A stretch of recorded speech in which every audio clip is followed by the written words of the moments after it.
You go downtown, just beware. Pig City, There's a demonstration in the square. Pig City, The boys in blue are everywhere. Pig City, See the blacks in the park. Pig City, Hear the door slam, hear the dogs bark. Pig City, They're keeping the city safe after dark. Pig City, The Minister for Corruption's working late. Pig City, What's a piece of the action in race 8? Pig City, No SP here, he's ringing in a state. Pig City, The blacks at Arakoon have to go Pig City, to keep big business on the go. Pig City, While Joe gets shares in Kamalko. Pig City, Who was the bag man? Who was the hit man? Pig City, Who were the front men? Who were the big men? Pig City, In the national scam. Pig City.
Hello, is that you, dear? Pig City, What's that clicking noise I hear? Pig City, Walls have eyes and phones have ears. Pig City, Go to a dance to have some fun. Pig City, Here come the boys with their dogs and guns. Pig City, They don't like punks. Run, Johnny, run. Pig City, Who's that knocking at the door? Pig City, 6 a.m. it must be the law. Pig City, Right, you know what we're looking for. Pig City, State of emergency for the box. Pig City, Then to show the workers who's boss. Pig City, You think you got rights, they're already lost. Pig City, They don't want to know you've heard it before. Pig City, But if you cop this lot, you'll sure get more. Pig City, Where to now from 84? Pig City.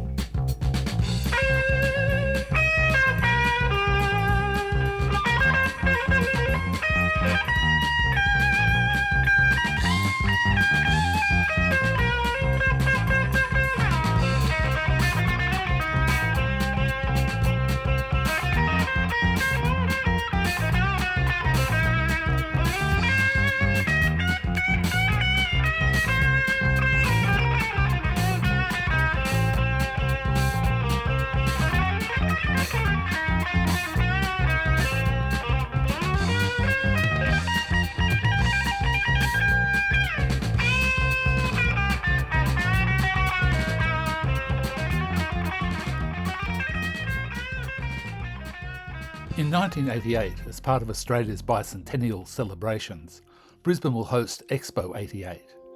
What, you ask, is an expo? Well, ideally, an expo should be a clearinghouse for new ideas and products. It should be an immense market for a better way of life, where all humanity can buy, sell and barter the technology and techniques for providing a more humane and civilised existence for all the people on the earth.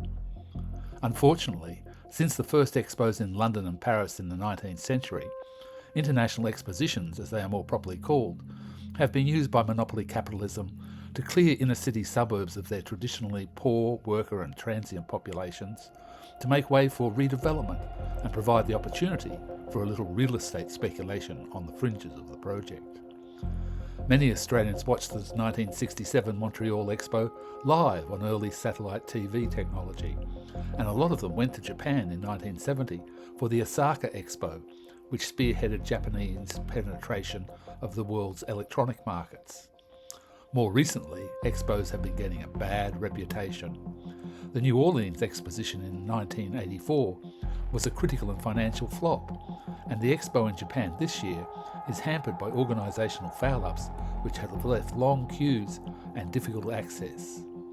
We talked to Karen Cameron from the organising authority and asked her about plans and themes for Brisbane's Expo 88. Leisure, firstly, countries such as Tonga, San Marino, the Solomon Islands can all promote their leisure and tourist industry. And with technology, we hope that countries like Japan will show us the latest in technology.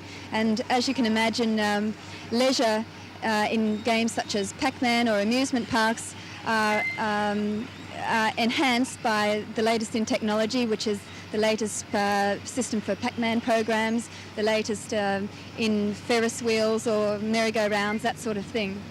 Right. It is going very well. It's all based on our marketing program, of course, and the Expo will pay for itself. We borrow funds from the state government, but the authority is an authority by itself, and we pay back the funds as we go along. We have a number of sponsors who give us money to display our logo and to display in the Expo, and that way they get their business. And How many people do we expect to come along to the Expo?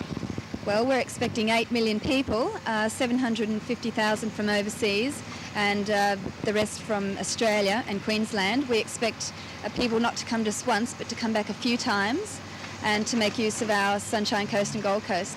Well, the old has been cleared to make way for the new. I think the old South Brisbane offered a lot to the people of the city in many different ways. It's always been a demi-monde, the half-world of prostitutes, criminals, aboriginals, migrants and destitute who lived on the outskirts of society. I used to walk through the area regularly as a kid, and it provided a lot of the exciting events and thought-provoking experiences of my childhood. Manhattan Walk, the South Brisbane Club, the smell of the deli, the stale beer from the pubs, the tattooists, the characters. It was real life. Expo 88 means more than the end of a vibrant, exciting suburb. It's the end of an alternative power base that has always vied with the official line from the other side of the river. South Brisbane has always been the wrong side of the river, and its inferiority complex just made it more determined to be different. We're going to look at South Brisbane's history to see how it got its distinctive character and what it offers Brisbane as a whole. Let's begin with this description of the area at the point of first contact between blacks and whites. It was provided by an early convict. The jungle was a tangled mass of trees, vines and flowering creepers, staghorns, elkhorns, towering scrub palms, giant ferns and hundreds of other varieties of the fern family. There were beautiful rare orchids and wild passion flowers, while along the riverbank there were water lilies in their thousands and the convolvers of gorgeous hue.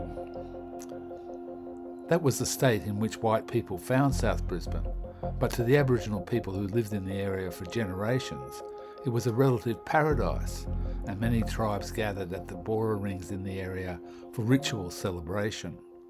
We spoke with Bob Weatherall from the Foundation for Aboriginal and Islander Research Action about the significance of Musgrave Park.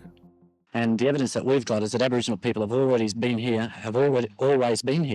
and it's always been a gathering place for Aboriginal people, or a coming together place. In fact, some historical records that we've shown, as in photographs, depict Aboriginal people camps just along this area here. Right. Was it the Bora rings and meetings like that here? Yeah. Well, if you look around, you can see sort of built-up areas, and you can see the natural ground, and that still exists here. And in some places over here, there's a Bora ring up that way, and that Bora ring leads over to another Bora ring over here, and there's another big Bora ring that goes right in the dead centre of the cricket grounds, the Gabba cricket grounds. Right, and they linked up. I like this Bora ring, but now it's got a church on it over there. Yeah, and there's There's also some burial grounds around here somewhere. There has been a few people buried around here as well. And the significance to Aboriginal people is that, it can be, we can look at it as a historical significance, sacred significance, or a social significance. And that's, it's a good thing for the Aboriginal people of this town here, Brisbane, to sort of know what's actually going on, what's the history of this place and that sort of thing.